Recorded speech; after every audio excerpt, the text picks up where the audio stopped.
ಲೀಲಾವತಿ ಅಮ್ಮ ಅವರು ಕರ್ನಾಟಕದ ಮತ್ತು ಚಲನಚಿತ್ರರಂಗದ ಅಮ್ಮ ಅಂತಲೇ ಹೆಸರುವಾಸಿಯಾದವರು. ಅವರು ಎಲ್ಲ ಹಂತದಲ್ಲೂ ಕೂಡ ಅಂದರೆ ಒಬ್ಬರು ನಿರ್ಮಾಪಕರಾಗಿ ಮಗನನ್ನು ನಟನಾಗಿ ಮಾಡಿಸಿ ಡಿಸ್ಟ್ರಿಬ್ಯೂಷನ್ನು ಮಾಡಿ ನಟನೆಯನ್ನು ಬಿಡಿ ಅದು ಸರಿ ಸುಮಾರು 40-50 ವರ್ಷಗಳ ಕಾಲ ನಟನೆಯೂ ಕೂಡ ಮಾಡಿಕೊಂಡು ಚಿತ್ರರಂಗದ ಎಲ್ಲ ಆಯಾಮದಲ್ಲೂ ಹಾಸುಹೊಕ್ಕಾಗಿದ್ದರು. ಹಾಗೇನೇ ಅವರ ಒಂದು ಅಕಾಲಿಕ ಮರಣ ಗೊತ್ತು ಎಲ್ಲರಿಗೂ ಇದಾಗಿದೆ ಅಂಥೇಳಿ. ಬಟ್ ಒಂದು ತಾಯಿಯನ್ನು ನಾನು ಈ ಸೋಲದೇವನಹಳ್ಳಿಗೆ ಪ್ರಾಯಶಃ ನಾನು 5ನೇ ಸಾರಿ ಬರ್ತಾ ಇರೋದು. ಇಲ್ಲಿ ಒಂದು ಪಶುಸಂಗೋಪನೆ ಹಾಸ್ಪಿಟ್ಲನ್ನು ಕೂಡ ಕಟ್ಟಿದ್ರು. ಅದು ಅವ್ರ ಸ್ವಂತ ಜಾಗದಲ್ಲಿ ಹಾಸ್ಪಿಟ್ಲನ್ನು ಕಟ್ಟಿ ಇಲ್ಲಿಯ ಸೋಲದೇವನಹಳ್ಳಿನಲ್ಲಿ ಯಾವುದೇ ಪ್ರಾಣಿಗಳಿಗೂ ತೊಂದರೆ ಆಗಬಾರ್ದು ಅನ್ನೋ ಕಾರಣಕ್ಕೆ ಅದ್ರ ಇನಾಗ್ರೇಷನ್ ದಿವಸ ಒಂದು ಮಾತು ಹೇಳಿದರು, ನಾನು ಇದು ಬರೀ ಪ್ರಾಣಿ ಪಕ್ಷಿಗಳಿಗೆ ಅಷ್ಟೇ ಅಲ್ಲ, ಮನುಷ್ಯರಿಗೆ ಹೆಚ್ಚು ಕಡಿಮೆ ಆದ್ರೂ ಕೂಡ ಒಂದು ಹಾಸ್ಪಿಟ್ಲನ್ನ ಕಟ್ಟಬೇಕು ಅಂತಿದ್ದೀನಿ ಅಂತ ಅದು ಹೇಳಿ 1.5-2 ವರ್ಷದಲ್ಲಿ ಮತ್ತೆ ಒಂದು ಹಾಸ್ಪಿಟ್ಲನ್ನು ಕಟ್ಟಿ ಅದು ಮನುಷ್ಯರದೊಂದು ಪ್ರಾಣಿಗಳದೊಂದು ಅಂತ ಮಾಡಿ ಅಂಥ ಒಂದು ಅಂದರೆ ಈ ಸೋಲದೇವನಹಳ್ಳಿ ಸೋತಿಲ್ಲ, ಹೆಸರಿಗೆ ಮಾತ್ರ ಸೋಲದೇವನಹಳ್ಳಿ ಅಷ್ಟೇ. ಆದರೆ ಲೀಲಾವತಿ ಅಮ್ಮನಂಥವ್ರು ಮತ್ತು ನಮ್ಮ ವಿನೋದ್ ರಾಜ್ ಅಂಥವ್ರು ಅಂಥ ಮಕ್ಕಳು ಹುಟ್ಟಿರೋದ್ರಿಂದ ಈ ಸೋಲದೇವನಹಳ್ಳಿ ಹೆಸರನ್ನ ಸಾಧ್ಯವಾದರೆ ಬದಲಾಯಿಸ್ಕೊಂಡು ಗೆಲುವಿನ ಹಳ್ಳಿ ಅಂತ ಇಟ್ಕೊಂಡ್ರೆ ಒಳ್ಳೆಯದು ಅಂತ ನಾನು ಅಂದ್ಕೊಂಡಿದ್ದೀನಿ. ಯಾಕಂದರೆ ಇಲ್ಲಿರೋರನ್ನ ಯಾರನ್ನೂ ಸೋಲೋದಕ್ಕೆ ಇವ್ರ ಕುಟುಂಬ ಬಿಟ್ಟಿಲ್ಲ, ಅಮ್ಮ ಆಗಲಿ ಮಗ ಆಗಲಿ ಯಾರೂ ಬಿಟ್ಟಿಲ್ಲ. ಅವರು ಬಂದ ಮೇಲೆ ಈ ಸೋಲದೇವನಹಳ್ಳಿಯ ಒಂದು ಚೆಹರಾನೇ ಬದಲಾವಣೆ ಆಗಿದೆ. ಇದು ಇನ್ನೂ ಹೆಚ್ಚಿನ ರೀತಿಯಲ್ಲಿ ಬೆಳೆಯುತ್ತೆ ಅಂತ ನಾನು ಅಂದ್ಕೊಂಡಿದ್ದೀನಿ.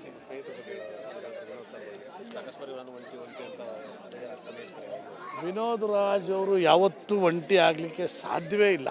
ಅದು ಒಂಟಿ ಆಗೋಕ್ಕೆ ಆಗು ಕೂಡ್ದು ಅವರು ಕೂಡ ಅನ್ಕೋಬಾರ್ದು. ಯಾಕೆ ಅಂದರೆ ಅವ್ರ ಜೊತೆಯಲ್ಲಿ ಎಂಟೈರ್ ಚಿತ್ರರಂಗ ಇದೆ. ಆಮೇಲೆ ಎಲ್ಲದಕ್ಕಿಂತ ಮುಖ್ಯವಾಗಿ ಕರ್ನಾಟಕದ ಜನ ಇದ್ದಾರೆ ಸರ್.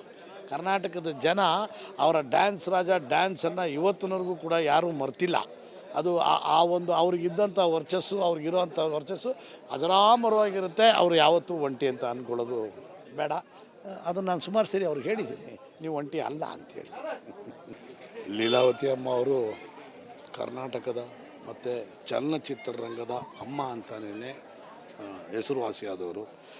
ಅವರು ಎಲ್ಲ ಹಂತದಲ್ಲೂ ಕೂಡ ಅಂದರೆ ಒಬ್ಬರು ನಿರ್ಮಾಪಕರಾಗಿ ಮಗನನ್ನು ನಟನಾಗಿ ಮಾಡಿಸಿ ಡಿಸ್ಟ್ರಿಬ್ಯೂಷನ್ನು ಮಾಡಿ ನಟನೆಯನ್ನು ಬಿಡಿ ಅದು ಸರಿ ಸುಮಾರು 40-50 ವರ್ಷಗಳ ಕಾಲ ನಟನೆಯೂ ಕೂಡ ಮಾಡಿಕೊಂಡು ಚಿತ್ರರಂಗದ ಎಲ್ಲ ಆಯಾಮದಲ್ಲೂ ಹಾಸುಹೊಕ್ಕಾಗಿದ್ದರು.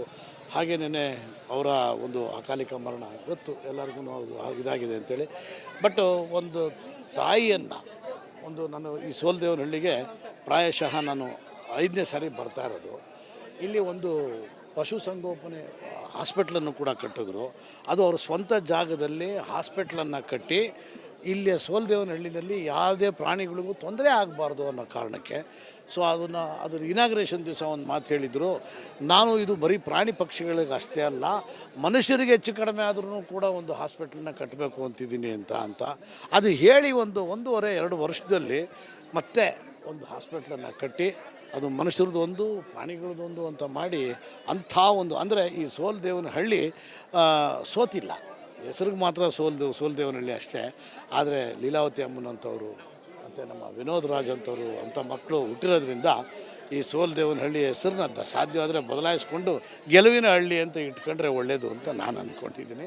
ಯಾಕಂದರೆ ಇಲ್ಲಿರೋರನ್ನ ಯಾರನ್ನೂ ಸೋಲೋದಕ್ಕೆ ಇವ್ರ ಕುಟುಂಬ ಬಿಟ್ಟಿಲ್ಲ, ಅಮ್ಮ ಆಗಲಿ ಮಗ ಆಗಲಿ ಯಾರೂ ಬಿಟ್ಟಿಲ್ಲ. ಅವರು ಬಂದ ಮೇಲೆ ಈ ಸೋಲದೇವನಹಳ್ಳಿಯ ಒಂದು ಚೆಹರಾನೇ ಬದಲಾವಣೆ ಆಗಿದೆ.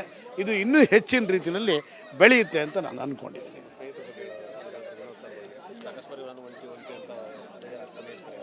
ವಿನೋದ್ ರಾಜ್ ಅವರು ಯಾವತ್ತೂ ಒಂಟಿ ಆಗಲಿಕ್ಕೆ ಸಾಧ್ಯವೇ ಇಲ್ಲ. ಅದು ಒಂಟಿ ಆಗೋಕ್ಕೆ ಆಗು ಕೂಡ್ದು ಅವರು ಕೂಡ ಅನ್ಕೋಬಾರ್ದು. ಯಾಕೆ ಅಂದರೆ ಅವ್ರ ಜೊತೆಯಲ್ಲಿ ಎಂಟೈರ್ ಚಿತ್ರರಂಗ ಇದೆ. ಆಮೇಲೆ ಎಲ್ಲದಕ್ಕಿಂತ ಮುಖ್ಯವಾಗಿ ಕರ್ನಾಟಕದ ಜನ ಇದ್ದಾರೆ ಸರ್. ಕರ್ನಾಟಕದ ಜನ ಅವರ ಡ್ಯಾನ್ಸ್ ರಾಜ ಡ್ಯಾನ್ಸನ್ನು ಇವತ್ತಿನವರೆಗೂ ಕೂಡ ಯಾರೂ ಮರ್ತಿಲ್ಲ. ಅದು ಒಂದು ಅವ್ರಿಗಿದ್ದಂಥ ವರ್ಚಸ್ಸು ಅವ್ರಿಗಿರೋವಂಥ ವರ್ಚಸ್ಸು ಅಜರಾಮರವಾಗಿರುತ್ತೆ. ಅವರು ಯಾವತ್ತೂ ಒಂಟಿ ಅಂತ ಅಂದ್ಕೊಳ್ಳೋದು ಬೇಡ. ಅದನ್ನು ನಾನು ಸುಮಾರು ಸರಿ ಅವ್ರಿಗೆ ಹೇಳಿದ್ದೀನಿ, ನೀವು ಒಂಟಿ ಅಲ್ಲ ಅಂಥೇಳಿ. ಲೀಲಾವತಿ ಅಮ್ಮ ಅವರು ಕರ್ನಾಟಕದ ಮತ್ತು ಚಲನಚಿತ್ರರಂಗದ ಅಮ್ಮ ಅಂತಲೇ ಹೆಸರುವಾಸಿಯಾದವರು. ಅವರು ಎಲ್ಲ ಹಂತದಲ್ಲೂ ಕೂಡ ಅಂದರೆ ಒಬ್ಬರು ನಿರ್ಮಾಪಕರಾಗಿ ಮಗನನ್ನು ನಟನಾಗಿ ಮಾಡಿಸಿ ಡಿಸ್ಟ್ರಿಬ್ಯೂಷನ್ನು ಮಾಡಿ ನಟನೆಯನ್ನು ಬಿಡಿ ಅದು ಸರಿ ಸುಮಾರು 50 ವರ್ಷಗಳ ಕಾಲ ನಟನೆಯನ್ನು ಕೂಡ ಮಾಡಿಕೊಂಡು ಚಿತ್ರರಂಗದ ಎಲ್ಲ ಆಯಾಮದಲ್ಲೂ ಹಾಸುಹಕ್ಕಾಗಿದ್ದರು. ಹಾಗೇನೇ ಅವರ ಒಂದು ಅಕಾಲಿಕ ಮರಣ ಗೊತ್ತು ಎಲ್ಲರಿಗೂ ಇದಾಗಿದೆ ಅಂತೇಳಿ. ಬಟ್ ಒಂದು ತಾಯಿಯನ್ನು ನಾನು ಈ ಸೋಲದೇವನಹಳ್ಳಿಗೆ ಪ್ರಾಯಶಃ ನಾನು 5ನೇ ಸಾರಿ ಬರ್ತಾ ಇರೋದು.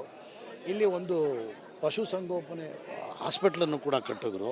ಅದು ಅವ್ರ ಸ್ವಂತ ಜಾಗದಲ್ಲಿ ಹಾಸ್ಪಿಟ್ಲನ್ನು ಕಟ್ಟಿ ಇಲ್ಲಿ ಸೋಲದೇವನಹಳ್ಳಿನಲ್ಲಿ ಯಾವುದೇ ಪ್ರಾಣಿಗಳಿಗೂ ತೊಂದರೆ ಆಗಬಾರ್ದು ಅನ್ನೋ ಕಾರಣಕ್ಕೆ ಅದ್ರ ಇನಾಗ್ರೇಷನ್ ದಿವಸ ಒಂದು ಮಾತು ಹೇಳಿದರು, ನಾನು ಇದು ಬರೀ ಪ್ರಾಣಿ ಪಕ್ಷಿಗಳಿಗೆ ಅಷ್ಟೇ ಅಲ್ಲ, ಮನುಷ್ಯರಿಗೆ ಹೆಚ್ಚು ಕಡಿಮೆ ಆದ್ರೂ ಕೂಡ ಒಂದು ಹಾಸ್ಪಿಟ್ಲನ್ನ ಕಟ್ಟಬೇಕು ಅಂತಿದ್ದೀನಿ ಅಂತ ಅದು ಹೇಳಿ 1.5-2 ವರ್ಷದಲ್ಲಿ ಮತ್ತೆ ಒಂದು ಹಾಸ್ಪಿಟ್ಲನ್ನು ಕಟ್ಟಿ ಅದು ಮನುಷ್ಯರದ್ದು ಒಂದು ಪ್ರಾಣಿಗಳದ್ದೊಂದು ಅಂತ ಮಾಡಿ ಅಂಥ ಅಂದರೆ ಈ ಸೋಲದೇವನಹಳ್ಳಿ ಸೋತಿಲ್ಲ, ಹೆಸರಿಗೆ ಮಾತ್ರ ಸೋಲದೇವನಹಳ್ಳಿ ಅಷ್ಟೇ. ಆದರೆ ಲೀಲಾವತಿ ಅಮ್ಮನಂಥವ್ರು ಮತ್ತು ನಮ್ಮ ವಿನೋದ್ ರಾಜ್ ಅಂಥವ್ರು ಅಂಥ ಮಕ್ಕಳು ಹುಟ್ಟಿರೋದ್ರಿಂದ ಈ ಸೋಲದೇವನಹಳ್ಳಿ ಹೆಸರನ್ನ ಸಾಧ್ಯವಾದರೆ ಬದಲಾಯಿಸ್ಕೊಂಡು ಗೆಲುವಿನ ಹಳ್ಳಿ ಅಂತ ಇಟ್ಕೊಂಡ್ರೆ ಒಳ್ಳೆಯದು ಅಂತ ನಾನು ಅಂದ್ಕೊಂಡಿದ್ದೀನಿ. ಯಾಕಂದರೆ ಇಲ್ಲಿರೋರನ್ನ ಯಾರನ್ನೂ ಸೋಲೋದಕ್ಕೆ ಇವ್ರ ಕುಟುಂಬ ಬಿಟ್ಟಿಲ್ಲ, ಅಮ್ಮ ಆಗಲಿ ಮಗ ಆಗಲಿ ಯಾರೂ ಬಿಟ್ಟಿಲ್ಲ. ಅವರು ಬಂದ ಮೇಲೆ ಈ ಸೋಲದೇವನಹಳ್ಳಿಯ ಒಂದು ಚೆಹರಾನೇ ಬದಲಾವಣೆ ಆಗಿದೆ. ಇದು ಇನ್ನೂ ಹೆಚ್ಚಿನ ರೀತಿಯಲ್ಲಿ ಬೆಳೆಯುತ್ತೆ ಅಂತ ನಾನು ಅಂದ್ಕೊಂಡಿದ್ದೀನಿ.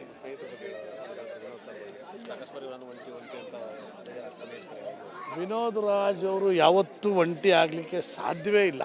ಅದು ಒಂಟಿ ಆಗೋಕ್ಕೆ ಕೂಡದು, ಅವರು ಕೂಡ ಅನ್ಕೋಬಾರ್ದು. ಯಾಕೆ ಅಂದರೆ ಅವ್ರ ಜೊತೆಯಲ್ಲಿ ಎಂಟೈರ್ ಚಿತ್ರರಂಗ ಇದೆ. ಆಮೇಲೆ ಎಲ್ಲದಕ್ಕಿಂತ ಮುಖ್ಯವಾಗಿ ಕರ್ನಾಟಕದ ಜನ ಇದ್ದಾರೆ ಸರ್. ಕರ್ನಾಟಕದ ಜನ ಅವರ ಡ್ಯಾನ್ಸ್ ರಾಜ ಡ್ಯಾನ್ಸನ್ನು ಇವತ್ತಿನವರೆಗೂ ಕೂಡ ಯಾರೂ ಮರ್ತಿಲ್ಲ. ಅದು ಅವ್ರಿಗಿದ್ದಂಥ ವರ್ಚಸ್ಸು, ಅವ್ರಿಗಿರೋವಂಥ ವರ್ಚಸ್ಸು ಅಜರಾಮರವಾಗಿರುತ್ತೆ. ಅವರು ಯಾವತ್ತೂ ಒಂಟಿ ಅಂತ ಅಂದ್ಕೊಳ್ಳೋದು ಬೇಡ. ಅದನ್ನು ನಾನು ಸುಮಾರು ಸರಿ ಅವ್ರಿಗೆ ಹೇಳಿದ್ದೀನಿ, ನೀವು ಒಂಟಿ ಅಲ್ಲ ಅಂಥೇಳಿ. ಲೀಲಾವತಿ ಅಮ್ಮ ಅವರು ಕರ್ನಾಟಕದ ಮತ್ತು ಚಲನಚಿತ್ರರಂಗದ ಅಮ್ಮ ಅಂತಲೇ ಹೆಸರುವಾಸಿಯಾದವರು. ಅವರು ಎಲ್ಲ ಹಂತದಲ್ಲೂ ಕೂಡ ಅಂದರೆ ಒಬ್ಬರು ನಿರ್ಮಾಪಕರಾಗಿ ಮಗನನ್ನು ನಟನಾಗಿ ಮಾಡಿಸಿ ಡಿಸ್ಟ್ರಿಬ್ಯೂಷನ್ನು ಮಾಡಿ ನಟನೆಯನ್ನು ಬಿಡಿ ಅದು ಸರಿ ಸುಮಾರು 50 ವರ್ಷಗಳ ಕಾಲ ನಟನೆಯನ್ನು ಕೂಡ ಮಾಡಿಕೊಂಡು ಚಿತ್ರರಂಗದ ಎಲ್ಲ ಆಯಾಮದಲ್ಲೂ ಹಾಸುಹಕ್ಕಾಗಿದ್ದರು. ಹಾಗೇನೇ ಅವರ ಒಂದು ಅಕಾಲಿಕ ಮರಣ ಗೊತ್ತು ಎಲ್ಲರಿಗೂ ಇದಾಗಿದೆ ಅಂತೇಳಿ. ಬಟ್ ಒಂದು ತಾಯಿಯನ್ನು ನಾನು ಈ ಸೋಲದೇವನಹಳ್ಳಿಗೆ ಪ್ರಾಯಶಃ ನಾನು 5ನೇ ಸಾರಿ ಬರ್ತಾ ಇರೋದು. ಇಲ್ಲಿ ಒಂದು ಪಶುಸಂಗೋಪನೆ ಹಾಸ್ಪಿಟ್ಲನ್ನು ಕೂಡ ಕಟ್ಟಿದ್ರು. ಅದು ಅವ್ರ ಸ್ವಂತ ಜಾಗದಲ್ಲಿ ಹಾಸ್ಪಿಟ್ಲನ್ನು ಕಟ್ಟಿ ಇಲ್ಲಿ ಸೋಲದೇವನಹಳ್ಳಿನಲ್ಲಿ ಯಾವುದೇ ಪ್ರಾಣಿಗಳಿಗೂ ತೊಂದರೆ ಆಗಬಾರ್ದು ಅನ್ನೋ ಕಾರಣಕ್ಕೆ ಅದ್ರ ಇನಾಗ್ರೇಷನ್ ದಿವಸ ಒಂದು ಮಾತು ಹೇಳಿದರು, ನಾನು ಇದು ಬರೀ ಪ್ರಾಣಿ ಪಕ್ಷಿಗಳಿಗೆ ಅಷ್ಟೇ ಅಲ್ಲ, ಮನುಷ್ಯರಿಗೆ ಹೆಚ್ಚು ಕಡಿಮೆ ಆದ್ರೂ ಕೂಡ ಒಂದು ಹಾಸ್ಪಿಟ್ಲನ್ನ ಕಟ್ಟಬೇಕು ಅಂತಿದ್ದೀನಿ ಅಂತ ಅದು ಹೇಳಿ 1.5-2 ವರ್ಷದಲ್ಲಿ ಮತ್ತೆ ಒಂದು ಹಾಸ್ಪಿಟ್ಲನ್ನು ಕಟ್ಟಿ ಅದು ಮನುಷ್ಯರದ್ದು ಒಂದು ಪ್ರಾಣಿಗಳದ್ದೊಂದು ಅಂತ ಮಾಡಿ ಅಂಥ ಅಂದರೆ ಈ ಸೋಲದೇವನಹಳ್ಳಿ ಸೋತಿಲ್ಲ, ಹೆಸರಿಗೆ ಮಾತ್ರ ಸೋಲದೇವನಹಳ್ಳಿ ಅಷ್ಟೇ. ಆದರೆ ಲೀಲಾವತಿ ಅಮ್ಮನಂಥವ್ರು ಮತ್ತು ನಮ್ಮ ವಿನೋದ್ ರಾಜ್ ಅಂಥವ್ರು ಅಂಥ ಮಕ್ಕಳು ಹುಟ್ಟಿರೋದ್ರಿಂದ ಈ ಸೋಲದೇವನಹಳ್ಳಿ ಹೆಸರನ್ನ ಸಾಧ್ಯವಾದರೆ ಬದಲಾಯಿಸ್ಕೊಂಡು ಗೆಲುವಿನ ಹಳ್ಳಿ ಅಂತ ಇಟ್ಕೊಂಡ್ರೆ ಒಳ್ಳೆಯದು ಅಂತ ನಾನು ಅಂದ್ಕೊಂಡಿದ್ದೀನಿ. ಯಾಕಂದರೆ ಇಲ್ಲಿರೋರನ್ನ ಯಾರನ್ನೂ ಸೋಲೋದಕ್ಕೆ ಇವ್ರ ಕುಟುಂಬ ಬಿಟ್ಟಿಲ್ಲ, ಅಮ್ಮ ಆಗಲಿ ಮಗ ಆಗಲಿ ಯಾರೂ ಬಿಟ್ಟಿಲ್ಲ. ಅವರು ಬಂದ ಮೇಲೆ ಈ ಸೋಲದೇವನಹಳ್ಳಿಯ ಒಂದು ಚೆಹರಾನೇ ಬದಲಾವಣೆ ಆಗಿದೆ. ಇದು ಇನ್ನೂ ಹೆಚ್ಚಿನ ರೀತಿಯಲ್ಲಿ ಬೆಳೆಯುತ್ತೆ ಅಂತ ನಾನು ಅಂದ್ಕೊಂಡಿದ್ದೀನಿ.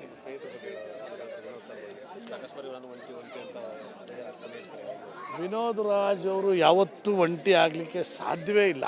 ಅದು ಒಂಟಿ ಆಗೋಕ್ಕೆ ಕೂಡದು, ಅವರು ಕೂಡ ಅನ್ಕೋಬಾರ್ದು. ಯಾಕೆ ಅಂದರೆ ಅವ್ರ ಜೊತೆಯಲ್ಲಿ ಎಂಟೈರ್ ಚಿತ್ರರಂಗ ಇದೆ. ಆಮೇಲೆ ಎಲ್ಲದಕ್ಕಿಂತ ಮುಖ್ಯವಾಗಿ ಕರ್ನಾಟಕದ ಜನ ಇದ್ದಾರೆ ಸರ್. ಕರ್ನಾಟಕದ ಜನ ಅವರ ಡ್ಯಾನ್ಸ್ ರಾಜ ಡ್ಯಾನ್ಸನ್ನು ಇವತ್ತಿನವರೆಗೂ ಕೂಡ ಯಾರೂ ಮರ್ತಿಲ್ಲ. ಅದು ಅವ್ರಿಗಿದ್ದಂಥ ವರ್ಚಸ್ಸು, ಅವ್ರಿಗಿರೋವಂಥ ವರ್ಚಸ್ಸು ಅಜರಾಮರವಾಗಿರುತ್ತೆ. ಅವರು ಯಾವತ್ತೂ ಒಂಟಿ ಅಂತ ಅಂದ್ಕೊಳ್ಳೋದು ಬೇಡ. ಅದನ್ನು ನಾನು ಸುಮಾರು ಸರಿ ಅವ್ರಿಗೆ ಹೇಳಿದ್ದೀನಿ, ನೀವು ಒಂಟಿ ಅಲ್ಲ ಅಂಥೇಳಿ.